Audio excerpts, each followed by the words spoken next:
And now, the moment you've all been waiting for.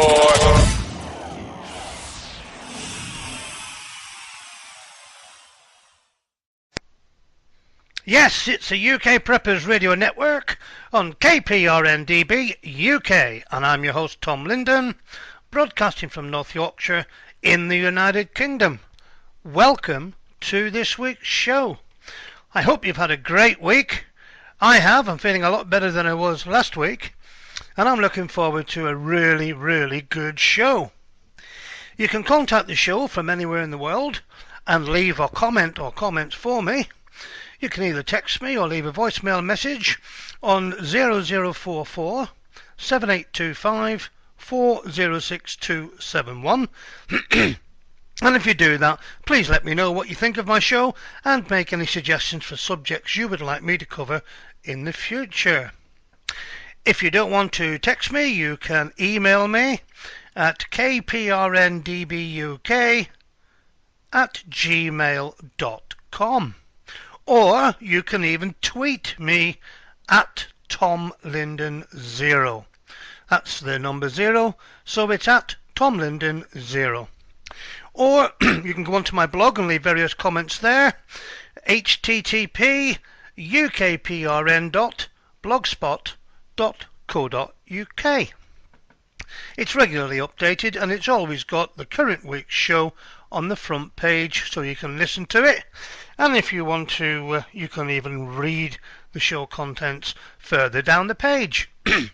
Now then, let's look at Blizzard Survival and their discount offer. BlizzardSurvival.com have a fantastic offer for you, the listener. They're offering a 20% discount on everything that you buy from them at BlizzardSurvival.com. Now this is a 20% discount on all their products. Doesn't matter where you live in the UK, and all you have to do is put the word prepper into the box on the checkout page. So as soon as you put the word prepper in, you will get a 20% discount. So if you're looking for some new kit, check out BlizzardSurvival.com. You're listening to the UK Preppers Radio Network on KPRNDB UK, and I'm your host, Tom Linden. Now you know, it's never too late to start prepping. If you're the kind of person who's concerned about emergency preparation, a large emergency food supply is true wealth. Just imagine a hurricane or a flood or an earthquake that disrupts the normal infrastructure for several weeks. While the sheep will panic because the supermarket shelves are empty, you're sitting pretty fair on a year's supply of food. Now imagine how that feels. Well, I would imagine it feels like opulence and abundance, wealth. You know it's never too late to build up food stocks. I'm addressing a situation in which you basically find yourself stuck in your own home, or it could be that you've reached your bug out location. And a fundamental element of any emergency preparedness plan is, of course, your food stock. Okay, your neighbour has a 4-year food stock, but it's never too late for you to start. In fact, you probably have a 3-day supply in the house right now, but we'll get to that. Before you build up your food stocks, here are a few tips to keep in mind. Make sure your selection are shelf-stable.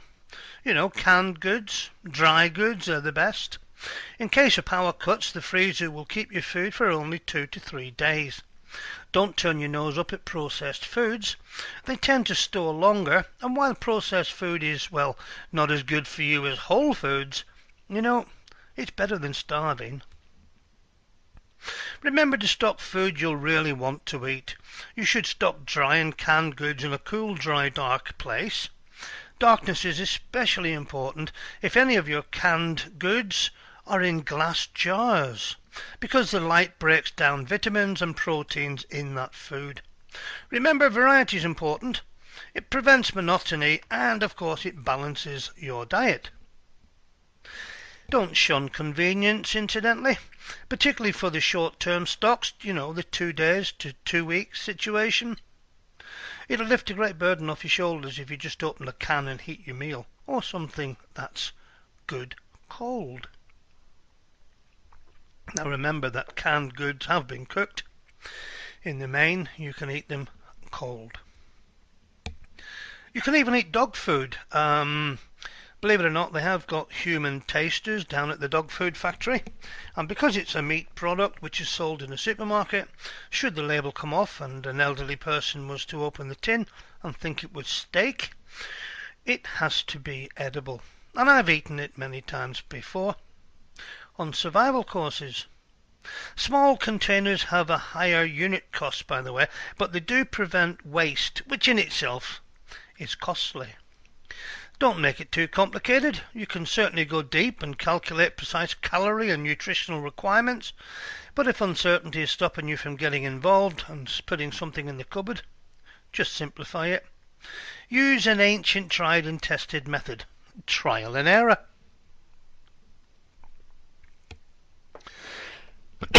I think that beginners to prepping can build their emergency food stocks in about 6 months. Building up a year-long supply, well, it's a big endeavour, but you can do it by tackling this in 3 steps. In fact, excuse me, step 1 would be to build up a 3-day supply in the first week. Week 2, build up a 1-month supply, and during the next 5 months, build up to a 1-year supply. Week 1, that's now, right now, get your 3-day supply. Most power cuts are short, really, and a 3-day supply of dried and canned goods will be enough to get you through most bad weather or power cuts. Now check your cupboards. You might well have a supply that will get you through 3 days without power or transportation. If not, a single trip to the local supermarket will get you up and running. And here is a suggested 3-day list, and don't forget, this is per person. Oh, before we go any further, don't forget a can opener. Make it mechanical. A muesli mix, a box of crackers, some peanut butter, some canned juice, peaches, fruit cocktail, beans, corn, beef stew or chili, tomato soup or another favourite, excuse me, raisins or dried prunes, mixed nuts, tea and coffee, of course, and water, 1 gallon. Of course, if you have more than one person to stock for, you can combine the quantities in larger containers to save on the unit cost.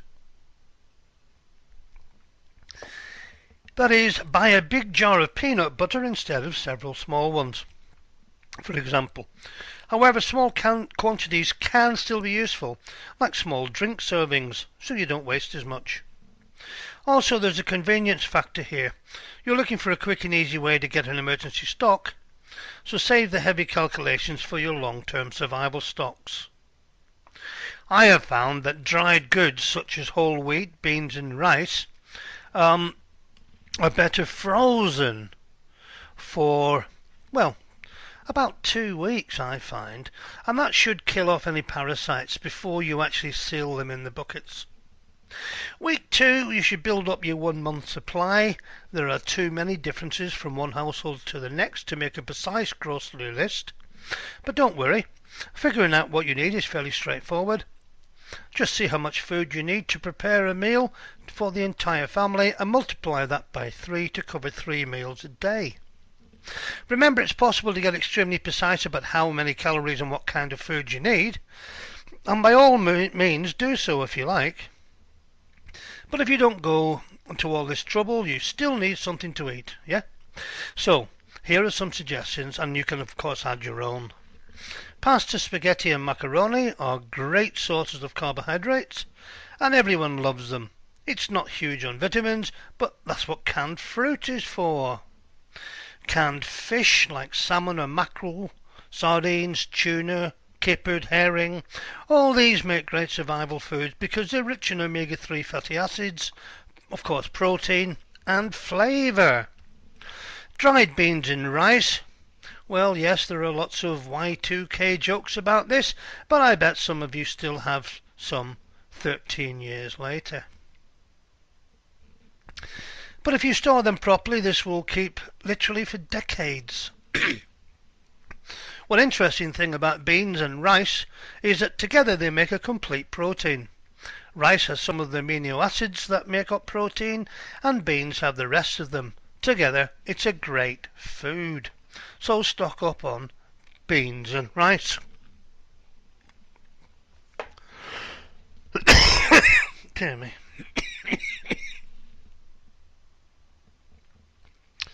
So, these few items will cover nearly the entire gamut of vitamins, minerals and fibre you'll be needing long term, and while providing all the variety you'll need to maintain morale.